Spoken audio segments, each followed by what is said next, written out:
When we were at the conference, we had the opportunity to have Dr. Walt Larimore with us, and he shared some exciting and important truths that will help us with our health. And so in this devotional period, he's going to share some things more in depth with us about our health. Walt, thank you so much Good to be for back with you, sharing with us at this time. Let's talk about something we didn't talk about last time. That was obesity. And obesity has become an epidemic in America. Talk to me about that. How severe is the problem, and what can we do about it? It's the most severe it's ever been, and as a result, life expectancy of adults is shortened, and our children may be the first generation in American history whose life expectancy is shorter than their parents. We're seeing diseases in the office now in kids we used to only see in adults: heart attack, high blood pressure, diabetes in children, and the emotional effects it has on them. Kids who are obese are more likely to be depressed, anxious, bullied, or bullied. It's a huge problem.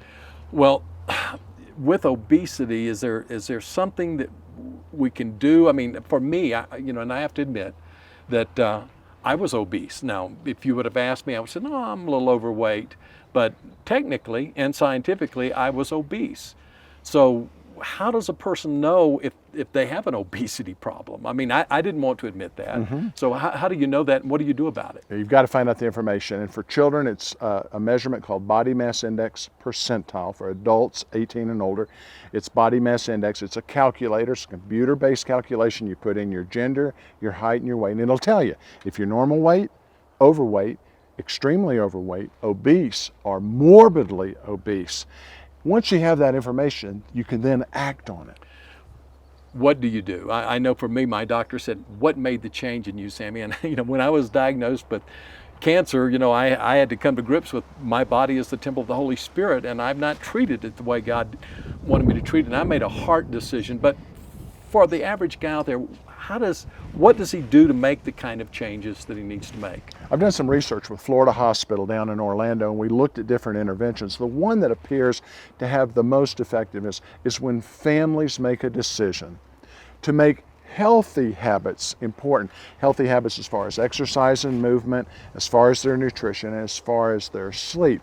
When a family does this together, it can make a difference. In fact, we've developed an 8-week program that's available for free for families to use.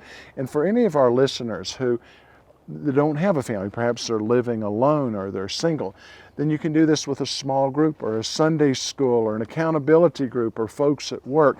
But doing stuff together can make a difference. Where do you find this 8-week program that you've developed? Well, we can make it available, Sammy, on your website, the 8-week program. In fact, we've got it in 2 phases. We've got the first 8 weeks, which are the easier steps, and then a second or a level 2 program for a little bit more intense steps. But starting out with step 1, looking at the options that are available, and with your family or accountability group, choosing those you want to do as a family. And when you taste that little bit of success, it builds the fruit for later steps. All right, so we'll take it one step at a time in increments and find victory there. And get started. Yep, and get started. Thank you so much. My pleasure.